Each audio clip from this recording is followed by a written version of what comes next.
Please be with those who are in need, those who are ill, those families that are helping them.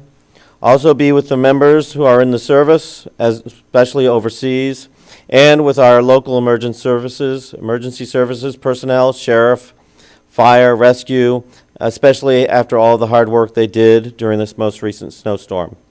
Please aid all decision makers as they endeavor to do what is best for their community and for their country. In your name, amen. Amen.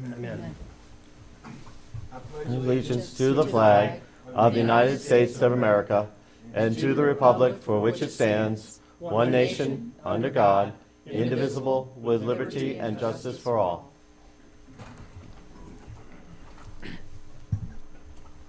Ms. Bailey, will you call the roll, please? Mr. Rhodes? Here. Mr. Cohen? Here. Mr. English? Here. Mr. Boswell? Here. Ms. Vanucci? Here. Chairman Apicella? Here. And myself, Mr. Chairman, we have a quorum. Thank you, Ms. Bailey. Are there any declarations of disqualifications on any agenda item? Mr. Chairman, I met with the folks with Royal Farms a couple of weeks ago, and also with Clark Lemon in reference to Stafford Commons. Thank you, Mr. English. Anybody else? Okay. Are there any changes to the agenda?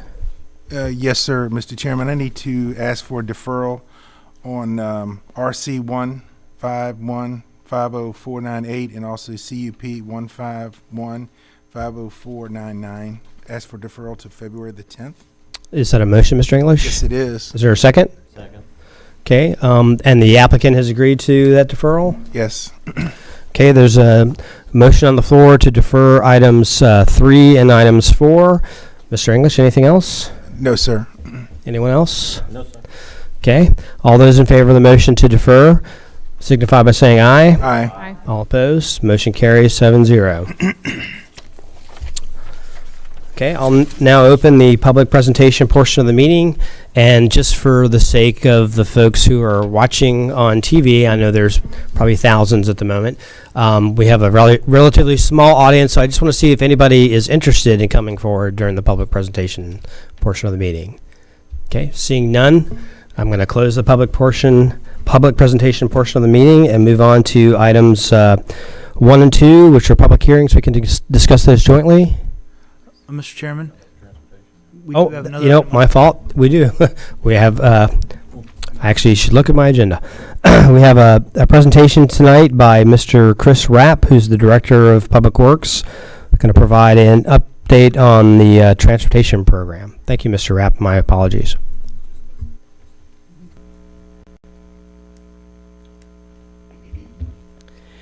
Good evening, Mr. Chairman, members of the Planning Commission. It's a pleasure to be here tonight. Christopher Rapp, Director of Public Works.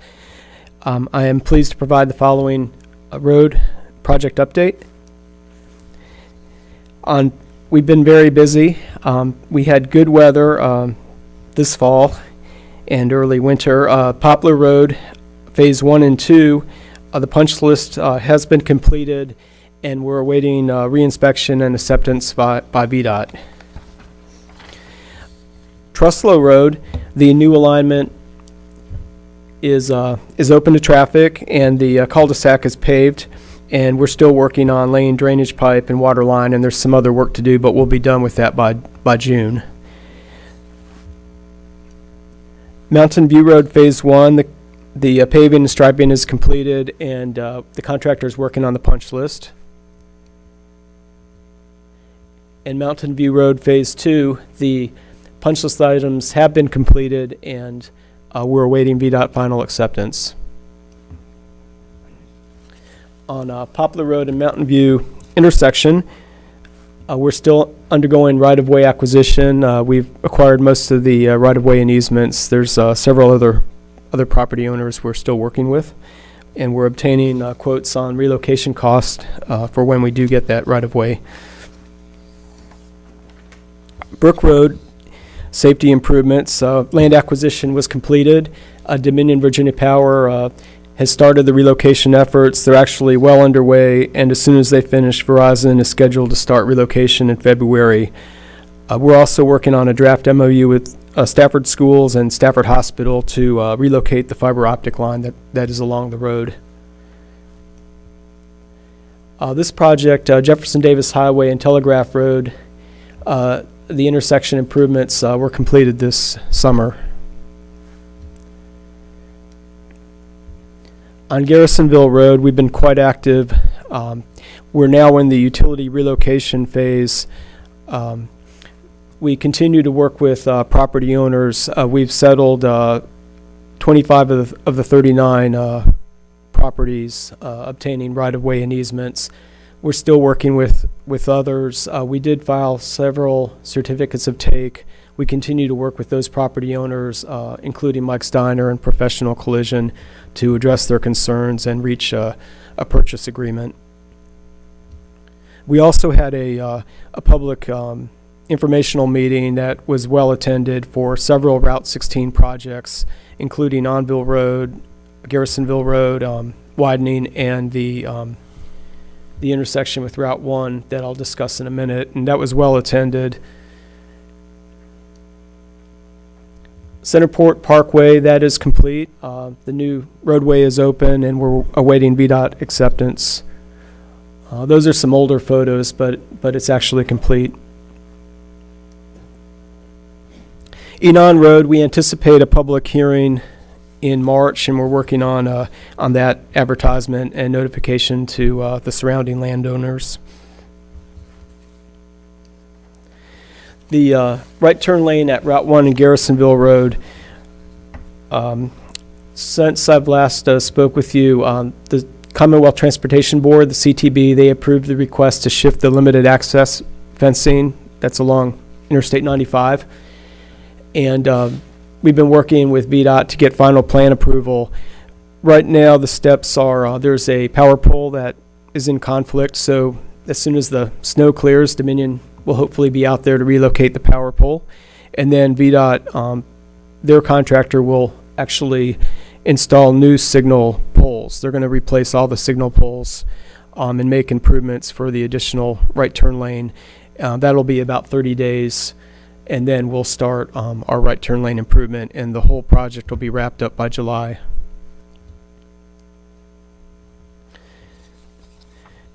The intersection improvement at Route 1 and Courthouse Road, we anticipate a public hearing in March.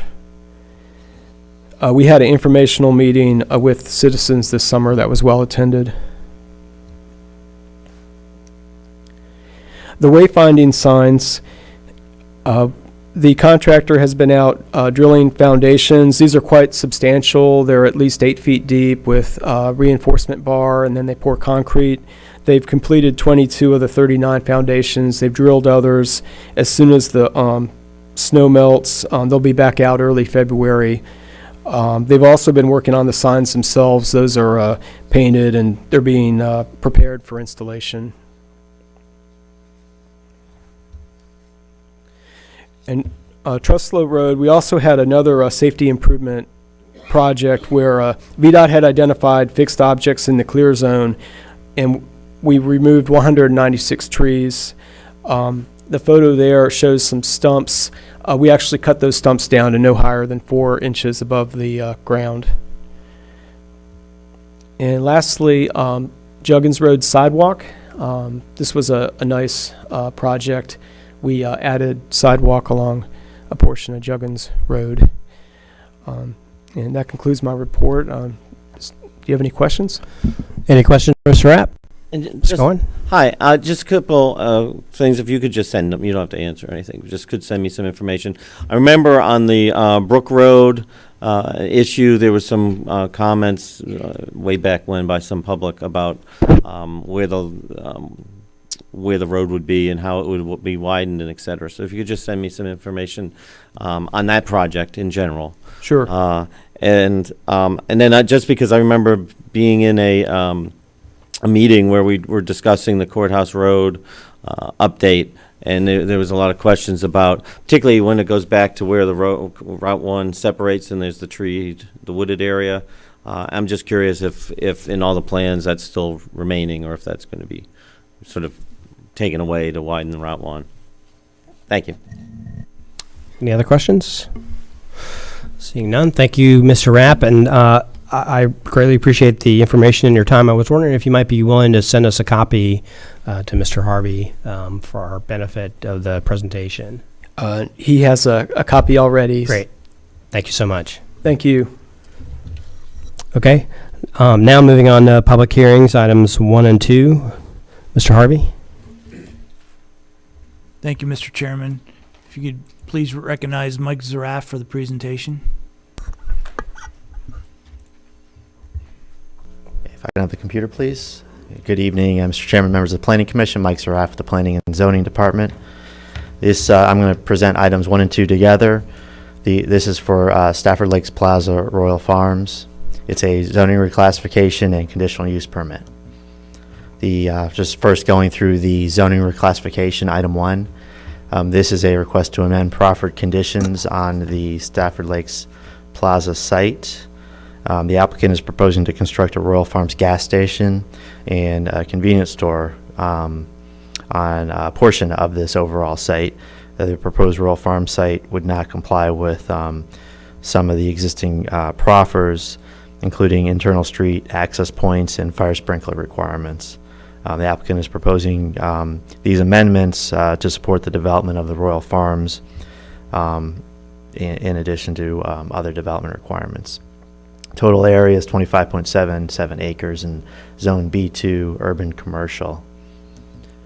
Looking at the location, this is the zoning map. The site itself, highlighted in blue, as mentioned, is Zone B2.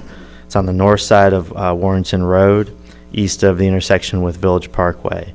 For some history on the zoning, in 2007, the property was rezoned from A1 agricultural to B2 urban commercial.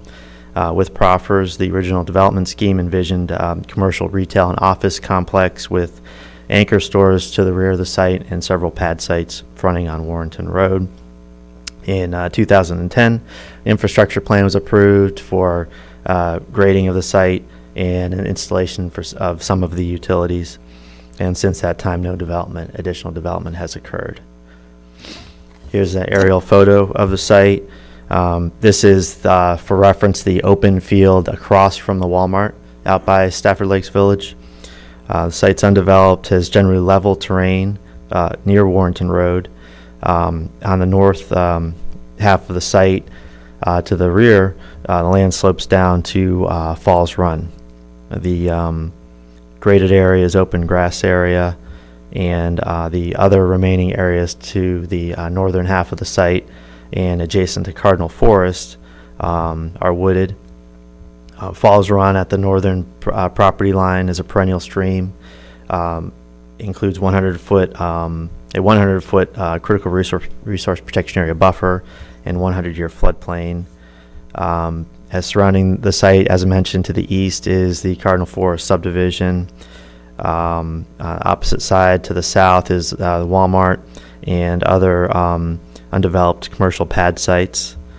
And to the north and west are undeveloped properties. This, just for reference as well, is the image of the original GDP for the entire commercial development. The area highlighted in red is the area where the Royal Farms is proposed. The location was originally envisioned for 2 retail office pad sites with access from internal streets. You can see the access off of the internal streets would be kind of to the back side of the buildings, as in reference to Warrenton Road. So here I just went ahead and superimposed the general development plan for this Royal Farms onto the overall site, so it looks a little odd, but tried my best to just kind of show how that Royal Farms would fit into the overall site. So the area that originally had 3 pad sites would now have 2 pad sites fronting on Warrenton Road. Getting into the specific proffer amendments, there are multiple proffers where there are changes recommended to street names, specifically Village Parkway is referenced several times. This is being changed to main entrance private. This main entrance lines up with Village Parkway, which is a collector road that serves Stafford Lakes Village. Original GDP and proffers identified the street name continuing into this project. Staff does feel, though, that it would not be appropriate to continue that street name to the Village Parkway to the north of Warrenton Road, as the origin of the street is from Warrenton Road and heads south, and the type of each of the roads are different. Village Parkway in its current location is a parkway that serves a large area, whereas the road to the north side of Warrenton Road would be more of a private road serving just this commercial development. So that would get a different name, and that would be determined during site plan review. Another proffer change is proffer 7 regarding fire sprinklers. This would require automatic sprinklers in buildings more than 1 story or 6,000 square feet. Currently, the proffers require sprinklers, fire sprinklers in all buildings. The applicant's requesting this modification as a convenience store building, given its function and smaller size, doesn't require fire sprinklers. This amendment was reviewed by the fire marshal's office, and they deemed this adjustment acceptable given the given this situation. Mike, Yes. will they have sprinkler systems out there by the gas pumps? No, this would be no. I'm not certain what they have at the gas pumps, but this would have required in the convenience store Right. to have sprinklers. But they're requesting not to have to do that. Right. And given the smaller size of the building and use, the fire marshal feels that that's acceptable. This is this mirrors what was done in the proffer amendment for North Stafford office complex when the sheets came to you a few years ago. Right. Maybe 2 years ago, they basically modified the proffer to match what is before you here. But you don't, what kind of fire compression is it out there by the gas pumps? Is it going to be something out there, or do you know? Not certain how that's handled. I think they have emergency cutoffs, but I'd have to look into that. Okay.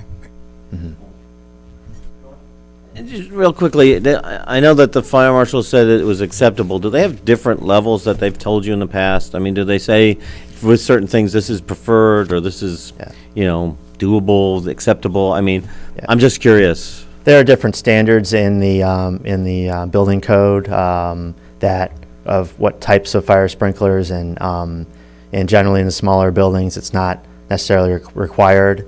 Right, but what I was sort of getting at was, when the fire marshal comes back and says this is acceptable, I mean, are there times where they come back and say, well, this is actually ideal, or this is preferred, or something, or is it just, that automatically the response always is, it's acceptable? No, it always depends on the situation. They did feel in given this type of situation that 6,000 feet's an acceptable cutoff.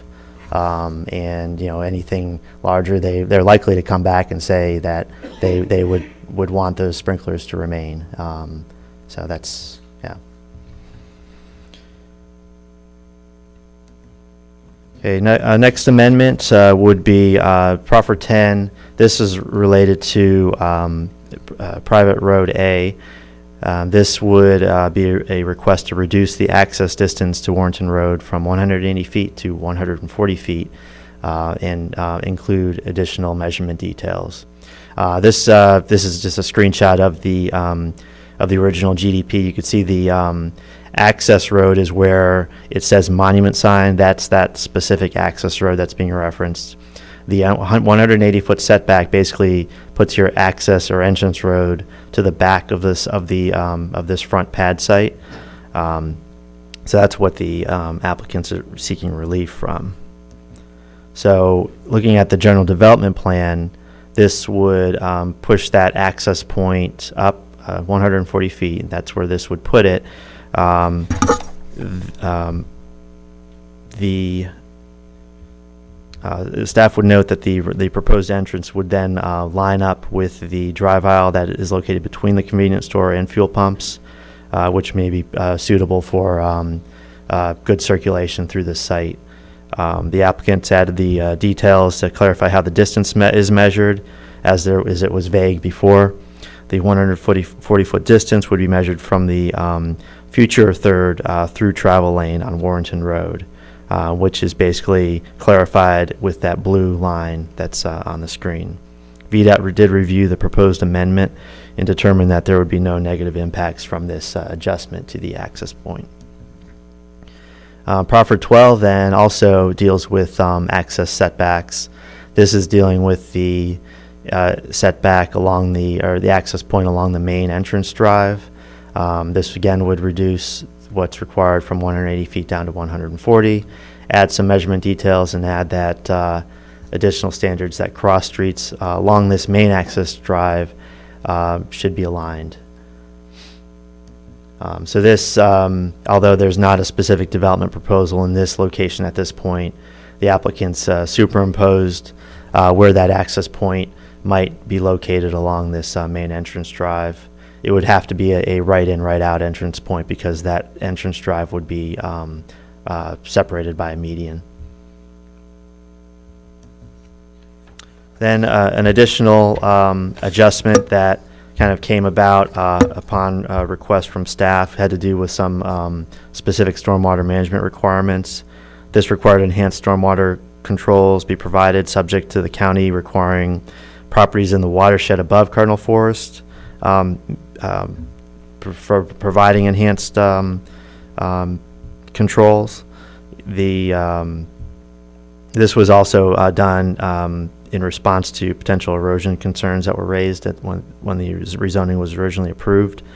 This requirement was never approved and initiated by the county, and since the approval of the proffer, the county has actually adopted new stormwater regulations. Staff suggested the applicant delete this portion of the proffer.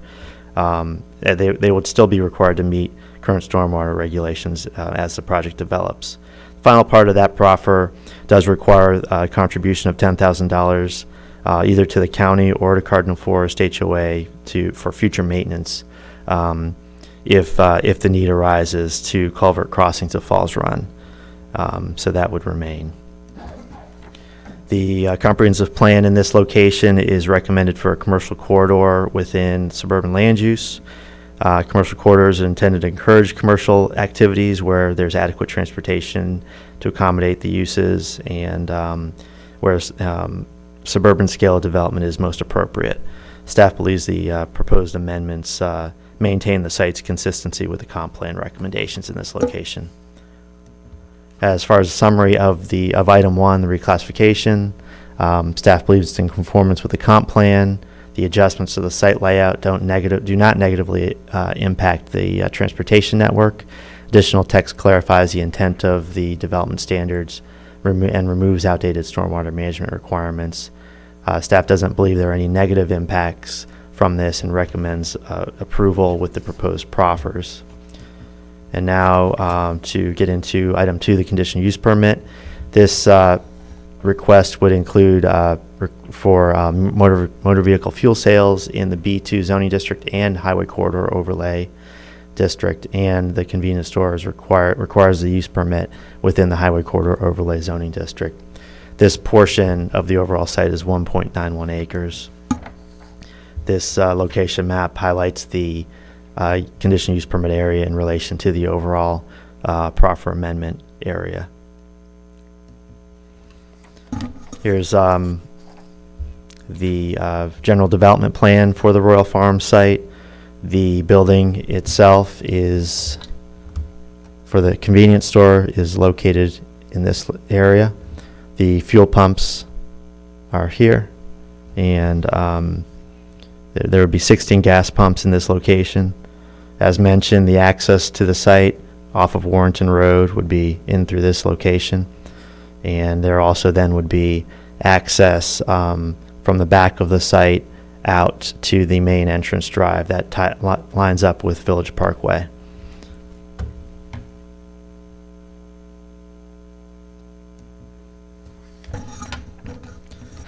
Given that this use does generate more traffic than originally envisioned in the overall project, a traffic impact study was conducted to determine the impacts from the access road where it intersects with Warrenton Road. The The study itself did find that this intersection would operate at a level of service C or better. This is consistent with transportation plan recommendations in the county's comprehensive plan, which recommend that projects should achieve a level of service C or better at intersections and road segments. The traffic impact study was reviewed and approved by VDOT staff. Staff has proposed several conditions for this use, that the uses are permitted in the general location shown on the general development plan. There are also conditions for the building, fuel canopy, dumpster enclosure, and signage to be in general conformance with the elevations, which I'll show you in a moment. Also, there are conditions that the loading spaces, truck delivery spaces, and dumpsters pads shall be in the locations shown on the general development plan. These are in locations that will minimize view from Warrenton Road towards the back of the site. And then you do have the standard carnival-style signage restrictions that we have in most of these cases along these corridor highways. Also, you did receive tonight a new modified version of the resolution, R1644. There's just a slight modification to Condition 1, where we reference the old title of the general development plan. So this new resolution just updates and corrects the name of the general development plan, which is Stafford Lakes Plaza Royal Farms, so we're not confusing anything in the future. As mentioned, the applicant has proffered buildings to be constructed in conformance with the building images provided. The architectural renderings submitted with the proposal depict the appearance of the building, canopy, and signage. The building design includes brick, stone, and hardy plank siding or similar materials for the facade. They also include window awnings, enhanced entrance features, decorative wall lighting, and wall plane recesses and projections.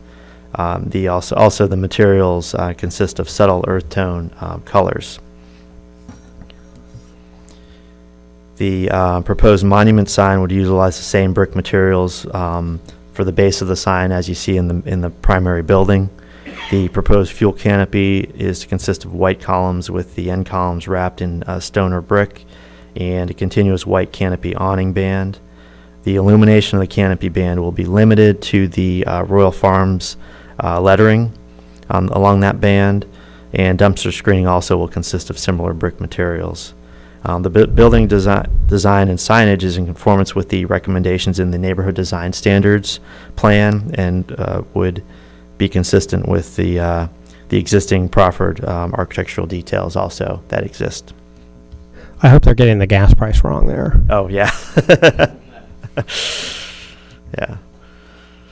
Also, then, with the evaluation of this, staff believes it's in conformance with the comprehensive plan recommendations, consistent with the established and proposed development patterns and conditions intend to mitigate impacts to the road network and surrounding properties.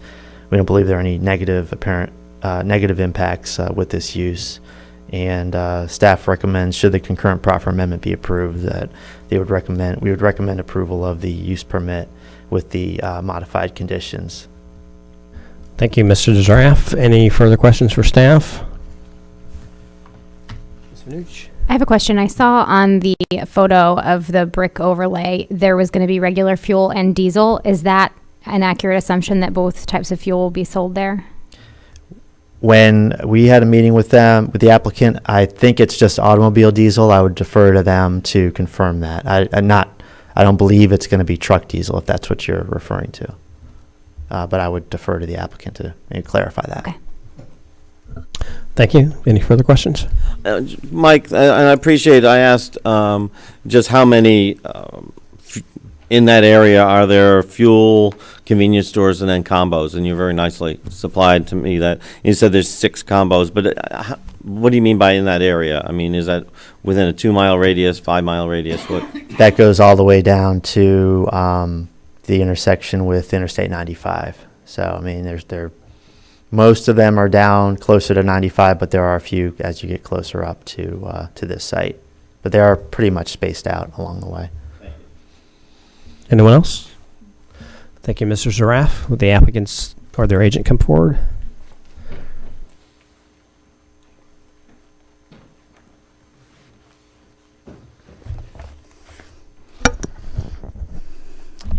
Good evening, Mr. Chairman, members of the Planning Commission and staff. My name is Deborah Ray Carnes. I am an attorney and land use planner working for Lemming and Healy, and I am here representing the applicants tonight. It is my pleasure to come before you with two applications that have been recommended by staff, have been reviewed thoroughly by transportation, which has found no adverse issues, and presents an exciting new business to benefit our community. So I'm going to make my presentation short, but please feel free to ask questions. And as part of the presentation, Jeff Bainbridge from Royal Farms will share some background about his business. In the audience also is Steve Klebernoff of Sumner Falls Run and Mike Bagby, the engineer. And finally, I wanted to thank staff for their consideration and prompt handling of this case. So, we have a minor proffer amendment that basically changes two substantive proffers, as Mr. Zaraf has indicated. We're moving the setback for the pad entrance forward 40 feet, which, as you heard Mr. Zaraf say, basically enhances site circulation. I think his word is provides optimal site circulation. We're also changing the requirement for fire suppression system as supported by the fire marshal to eliminate the need for fire suppression systems in buildings 6,000 square feet or less, which would include the convenience store. There was a question, I believe, from Commissioner English about how the fuel pumps are handled. Traditionally, fuel pumps are not equipped with fire suppression systems. They are equipped with fire extinguishers. There are 16 fueling positions, 8 pumps. There will be a fire extinguisher, one for each pump. In other words, 8 fire extinguishers. There was also a question about the sale of diesel fuel. And diesel fuel will be sold. It is for automobiles. Now, that definition would include, say, passenger trucks. But it's not intended to serve semis, the major truck rigs that you see, because the site isn't equipped to handle those. The other thing I'm excited to talk to you about is that the architecturals are proffered, so you will see exactly what you're getting. We made an attempt to provide better graphics for tonight's presentation, which more accurately displayed the colors. The colors in the staff report were a little mistinted, I should say. It's a very beige appearance with the bricks.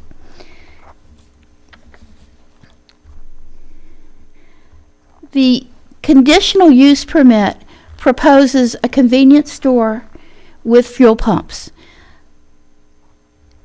It is designed to be compatible with the remaining shopping center, and it, as I said before, has no negative traffic impacts. It will be a Royal Farms convenience store with gas station. And I'd like to invite the representative of Royal Farms to spend a few minutes talking to you about the company's history and what's distinctive about it. And this would be, again, Jeff Bainbridge. Hi, good evening. Thank you. Yeah, glad to be here. So my name's Jeff Bainbridge. I'm the Director of Real Estate for Royal Farms. We're based in Baltimore. We market in, obviously, the Baltimore market, the Philadelphia, the Delmarva Eastern Shore, and, of course, Hampton Roads. This would be our first store south of D.C. in the Northern Virginia area, and, of course, our first in Stafford County. We have 170 stores. We've been in business about 80 years. We started off, in fact, there still is an operating dairy in Baltimore City. The dairy became dairy stores to convenience stores, and then convenience stores with fuel. The latest transition we've made is we think we're moving more towards a fast casual restaurant. We still have fuel, we still have the convenience store items you typically see, but what we're moving more towards is more food service oriented. And if you go in one of our newer stores, you'll see that. Our signature product is fried chicken and Western fries. People come all over for the fried chicken. If you've been to one of our stores, you'd know that. But we still have convenience store items that you'd typically find. We have freshly made sandwiches. We have a good-to-go case for healthy alternatives. We have sides that go with the fried chicken for the busy moms or busy dads that come home and need something real quick to cook up for the family. And, of course, the full coffee program that you'd find. I did not, no. That's usually the case. And the gas prices used to actually be low, but now I guess I'll have to update the price sign there. So, our buildings are built to LEED certified. While we are a gasoline, a fuel operator, we do believe in the environment. We do believe in trying to do the right thing. So we build to LEED certified status. Now, if you understand LEED, sometimes we can't get to LEED certified status. We're not going to get the award for it, but we still make the effort for the water saving devices, and we recycle our grease for the chicken. It's turned into biodiesel. So we do our effort there. This Royal Farms represents a $3 million investment. There'll be about 75 construction jobs and about 45 to 50 permanent jobs once we're open and operating. And again, mention that this is our first store in Stafford County, and we hope it's not our last, and we look very much forward to being part of the community. Any questions? I got a couple. It's going to be a 24-hour store, correct? Yes, it's 24/7. Most stores are these days. It's just the community demands it. All right. And I see that I was checking your website, and I see where you are green. Most of your stores are green that you do. So. Yeah, thank you. Yes, that's a new effort. Our new stores are that way. Some of our older ones we obviously can't do so much. But and this will be the second store in Virginia. Because I see one in Portsmouth or something. We have, I think, 4 or 5 in the Portsmouth Hampton Roads market, and probably 6 on the eastern shore of Virginia. This is our first on the western side of the shore, south of D.C. Right. Mm-hmm. Anyone else? No.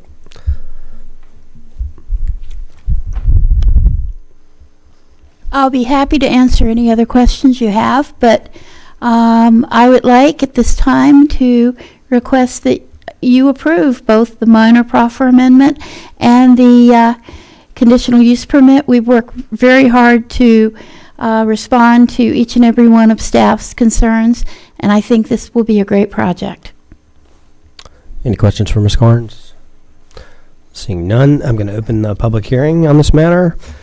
It's an opportunity for the public to provide comments. For the sake of brevity, I'm going to just ask if anyone here is interested in providing public comments before I go through the normal dialogue that we provide and saying what the parameters are. So it doesn't look like there are.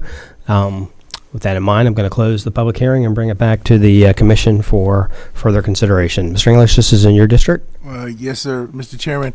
I make a motion to approve RC 151-50925 reclassification.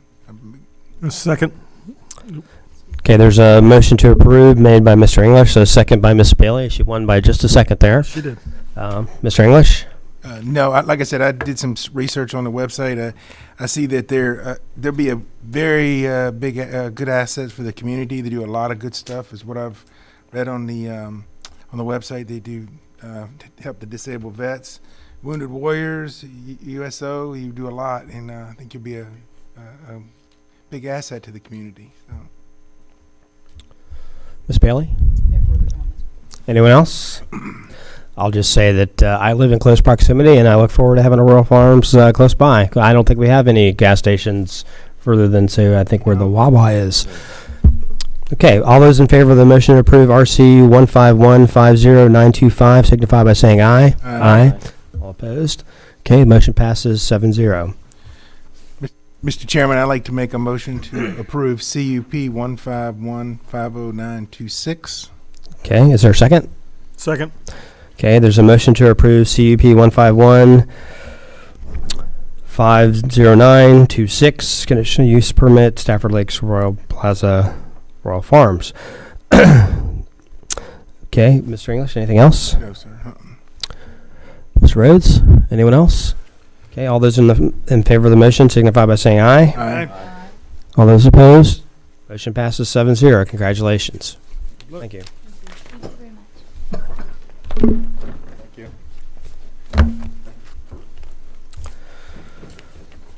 Okay, items 3 and 4 have been deferred. Items 5, 6, and 7 are on future agendas. I don't believe there's any new business. Planning Director's report. Mr. Harvey. Thank you, Mr. Chairman. At your last meeting, I presented the commission with a draft of the 2015 annual report and asked if there are any comments.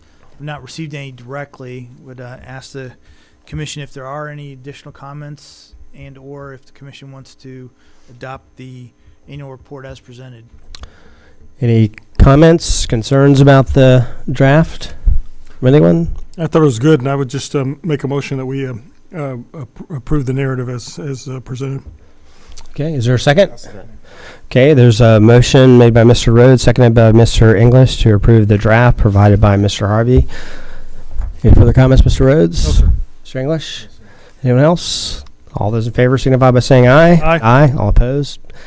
Motion carries. Annual report as written. Thank you. Mr. Chairman. As by state code, the report will be forwarded to the supervisor. Thank you, Mr. Harvey.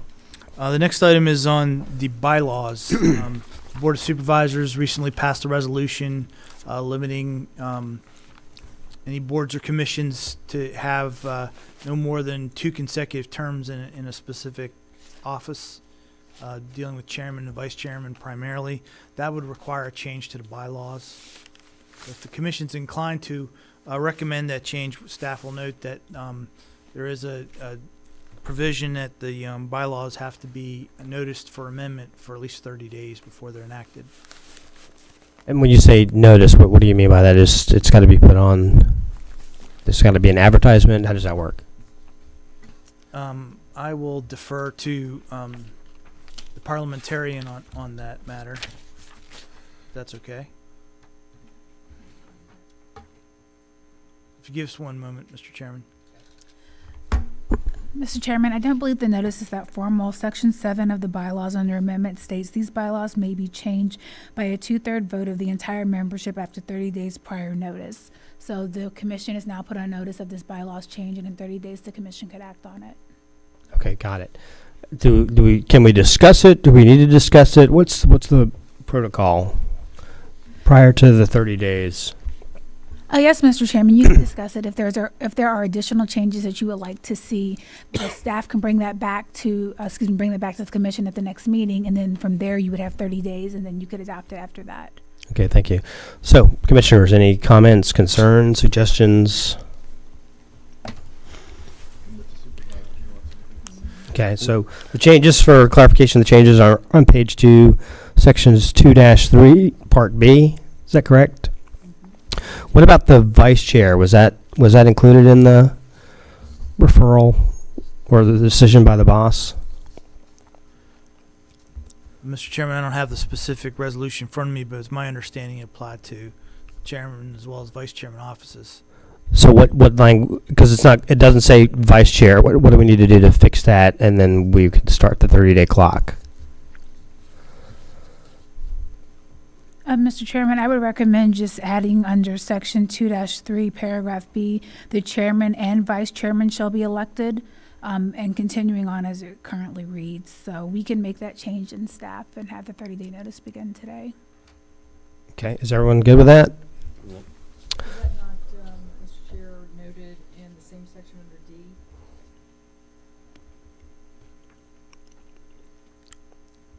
No, that's right. You'd have to. Yeah, we either would have to change D, put it into D, otherwise it would contradict itself.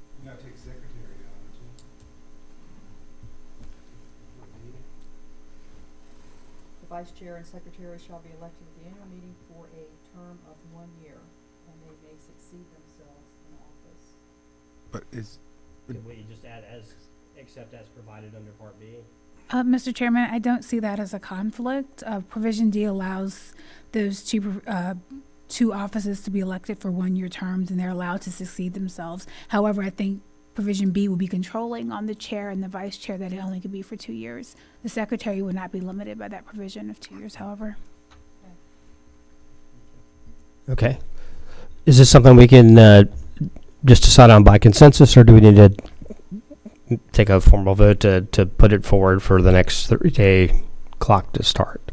No, Mr. Chairman, I believe consensus is fine, and then the commission can vote on it in 30 days. Okay, is everyone good with that? All right, thank you. Mr. Chairman, the next item to discuss under Planning Director's report was the youth engaged in Stafford. Mr. Cohen had brought this forward to the commission as a potential option to consider having a high school student attend meetings and possibly watch the proceedings as part of their educational growth and achievement. I'll open it up for any discussion the commission may have. Any discussion? Mr. English? Mr. Cohen? Well, and Mr. Harvey, if you could sort of let the rest of the commission know what, or Ms. McClendon could let us know the issue that sort of it concerns this as far as we are concerned. I think either one of you can articulate it a little better than I can. Okay. Sure. Mr. Cohen and commissioners, one of the issues or concerns that could potentially be seen with this program is the level of involvement of the student. The student is free to, at the commission's desire, sit at the dais and watch the proceedings. However, if the student actively engages proceedings, it could potentially color a decision of the planning commission. So that would be a concern that may be had. So the commission would need to establish up front for the student the rules of engagement and participation. Did I capture everything? To add on to what Mr. Harvey stated, additionally, because of the privilege that I share with the commission and with the board, I could not advise the student, and so the student would be privy to the same legal information that the commission would be. Also, I would advise just ensuring there is consent of the board. The Planning Commission is a little bit different than other BACCs that the board appoints because the Planning Commission is set out by state code. So we need to make sure we're not running afoul of membership requirements there. And as the board appoints to BACCs, they should also be on board with this as well. Oh, so as the person that sort of brought this forward, my thought was that with those different elements that we would need to look into, and particularly to find out where the higher authority is on this, that really wouldn't pursue it this year, but maybe look into it, gather more information from the other boards, and see about what to do about next school year as far as our September time frame. And also try to push it toward the other entities. It's a great program, and I'm not sure that a great number of the students are aware of it, let alone the teachers who could be promoting it. And I know because of our different element, I was concerned about us leaping forward into it without having all that background information. So my feeling is we sort of get more information and then try to pursue this program for whatever entities are best for it in the fall. Okay, thank you, Mr. Cohen. Anybody else? All right, so what I'm hearing is we're going to hold off on this until at least sometime in the fall. Thank you. Mr. Harvey? Mr. Chairman, continuing on, there's a number of items that are in your packet that were referrals from the Board of Supervisors, specifically Resolution R1610, which is dealing with a zoning text amendment affecting the time limit the commission has for review on amendments for rezoning as well as amendments to the zoning ordinance text. Currently, the county code requires you have to take action on those matters within 90 days. State code allows 100 days. The commission had requested the board extend the time limit for the commission's consideration to 100 days. This ordinance amendment would do that. And from staff's perspective, it's a very straightforward ordinance amendment and would ask the Commission's consideration of authorizing a public hearing. Anyone interested in putting a motion forward? I'll make a motion, Mr. Chairman, to set a public hearing. Okay. Second. Okay, there's a motion made by Mr. English, seconded by Mr. Rhodes. Any further comments, Mr. English? No, sir. I guess, Mr. Harvey, is that going to be done within the next 60 days or 90 days for the public hearing? Or you don't? Mr. English, based on the current county code, you have 90 days from the time the board adopted a resolution to hold a public hearing and take a vote. They passed the resolution on January 19th. Okay. So we got 90 days from the day. So is it your kind of walking through your motion to put it forward at the first possible meeting at which it would meet the public notice requirements? Right. Yes, sir. Okay. Are you good with that, Mr. Rhodes? Yes, absolutely. And since this was something we had asked of the board, appreciative of their referring it down to us. Any other comments? No. I agree. As one of the people who thought this was a fairly helpful opportunity for us that 10 days really can make a difference. Sometimes we've missed the deadline by just a day or two, and I think this will make a world of difference for us. So with that in mind, all those in favor of the motion to put this to a public hearing signify by saying aye. Aye. All opposed? Motion carries 7-0. Mr. Chairman, another resolution that was forwarded to the commission was Resolution R16-18. That's a proposed amendment to the Plan Development 2 zoning category to change the minimum lot width for single-family detached homes from 50 feet to 40 feet. That was originated by Mr. Clark Lemming on behalf of his clients, the developers of the Embry Mill project. They've noticed a number of issues with concerns about house sizes and affordability and price points, and the Community Economic Development Committee of the board had a lot of discussion and had presentations over a series of meetings. Staff would seek your guidance as to whether you'd like us to invite the proponent of this amendment to come before the commission to provide additional explanation, or would you rather have us move forward with a public hearing? Any thoughts, comments? Mr. Cohen? Yeah, Mr. Chair, Mr. Harvey, is it possible for us, before we decide whether we want to move forward with it, to get some of that information that was presented over the series of meetings? Before I would feel comfortable throwing it out to a public hearing, I sort of would like to have some background on it. And it seems to me, I believe we had a great number of discussions over the last year or so about property size and width and the distance between homes and all that. And I personally, I just think it would be more helpful for us to get information first and then move forward. But that's just my opinion. I would agree. So what you're suggesting is before we invite Mr. Lemming, we get some further background information, and we'll bring this up at the next meeting to talk about where we go from here? Yes, sir, that would be my Okay. suggestion. Ms. Bailey, is that okay? Anyone else? Can we do this by consensus, or do we need to take a vote? Okay. So be it then. Thank you. Next item, Mr. Harvey. Thank you, Mr. Chairman. Also, the Board of Supervisors referred to you Resolution R16-26, which grants the Plan Commission's request for more time for development of the comprehensive plan. The Commission had asked for a time extension until June, so the extension's been granted to June 30th. Outstanding. A much-needed breathing room. And that concludes my report, Mr. Chairman. Thank you, Mr. Harvey. County Attorney's report. I have no report at this time, Mr. Chairman. Okay. Committee reports. Mr. Cohen. Hi there. Yes, the subcommittee met on January 16th. We had the three official members of Ms. Bailey, Ms. Vanush, and myself, as well as Mr. Apicella attended and Mr. Rhodes. We had two major topics that we discussed. One was the technology/business zone concept that was put forward by Mr. Hornung. And the other issue that we discussed was the airport overlay district.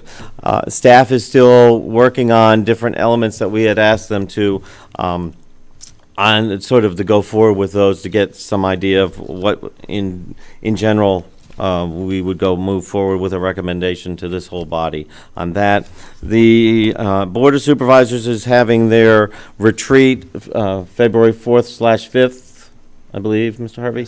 At which point, and we think it may well be on the 4th, but that's not definitive, they will be talking about some of the issues of the comp plan with the hope that they will give us some guidance to the question that we asked, I think, in October about how much of the growth to put in the TGAs versus outside the TGAs. Our next large meeting of the subcommittee, and I say large just merely because of the amount of topic and details that we will have to go over, is February 20th here, and that we will be discussing the TGAs, land use, USAs, all sorts of A's, and so that we can sort of move forward on this in a timely manner. That, quite honestly, will probably be a large meeting, an important meeting, and of course, all members of the public are encouraged to give their thoughts. Partly it's in February so that staff can do its outreach to stakeholders, and which the staff asked for our help. If we have anybody that we think would be good to reach out to as stakeholders. I know staff is going out and reaching out to the people who attended the public input sessions. Some of them have contacted us with more ideas, and then they want to get some more input from those people. And we, of course, would love to have as many members of this commission at the meeting on February 20th so that we get your input into the whole process. So that's all I have to report, sir. Thank you, Mr. Cohen. For lack of a better title, I'm going to call it the M1 Uses Subcommittee. Mr. English, can you give us an update? Yes, sir. We had met last Wednesday, and we had 2 proposals on the table. We're waiting for staff to come up with a third before I report back to you. Can you remind me again, when do we have to make a decision on this to put it to a public hearing? I think we got 90 days on that. I thought we had to have something by the first meeting in February. Mr. Chairman, that is correct. The commission would need to authorize a public hearing at your February 10th meeting. Okay. So can we get there, Mr. English? Yes. I'm waiting for, yes, we can get there. Okay, great. Thank you. Okay, Chairman's report. I don't have anything. Other business, TRC information. Everybody have what they need? Yes, sir. The only item is Royal Farms in Mr. English's district. Great. Okay, approval of minutes, December 9th. Is there a motion to approve the minutes? Okay, motion to approve the minutes made by Mr. Rhodes, seconded by Ms. Bailey. All those in favor signify by saying aye. Aye. All opposed? The ayes have it. Is there a motion to adjourn? I move to adjourn. Second. Great. I'm not even going to vote on that.